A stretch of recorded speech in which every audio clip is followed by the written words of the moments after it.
Voici nos pâtes au brocoli, style carbonara.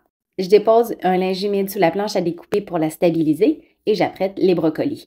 Est-ce que vous saviez que tout se mange dans un brocoli, autant le pied que la tête? Parfois, le pied comprend des petits bouts un peu plus fibreux ou durs. Il suffit simplement de le peler pour obtenir des morceaux croquants et très doux au goût.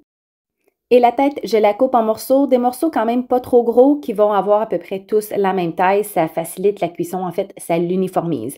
Je mets les morceaux de brocoli dans une grande tasse à mesurer en Pyrex ou un bol qui va aller au micro-ondes. Je mets 2 cuillères à soupe d'eau et je couvre d'une pellicule plastique. À l'aide de la pointe d'un couteau, je fais 2 ou 3 entailles et je mets de côté. Ça va être pour faire cuire au four à micro-ondes à la dernière minute.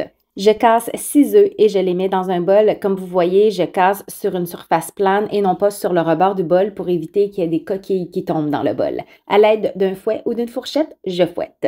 Je râpe du fromage. Ici, c'est du cheddar fort, mais ça pourrait être un autre fromage ferme ou extra ferme, même du parmesan ou du romano si vous en avez sous la main. J'ajoute le fromage à la préparation d'œufs battus, je mélange avec une fourchette et je mets de côté. Ça va être pour ajouter aux pâtes un peu plus tard. Parlant des pâtes, je les fais cuire dans une grande casserole d'eau bouillante salée selon les instructions du fabricant. Juste avant la fin de la cuisson, je récupère environ une demi-tasse d'eau de cuisson. Ça va être pour ajouter aux pâtes avec la préparation d'œufs.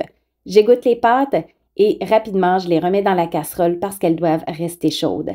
J'ajoute l'eau de cuisson et le mélange d'œufs et de fromage. Je mélange tout, je mets le couvercle et ça va rester chaud pendant quelques minutes, le temps de faire cuire le brocoli au four à micro-ondes.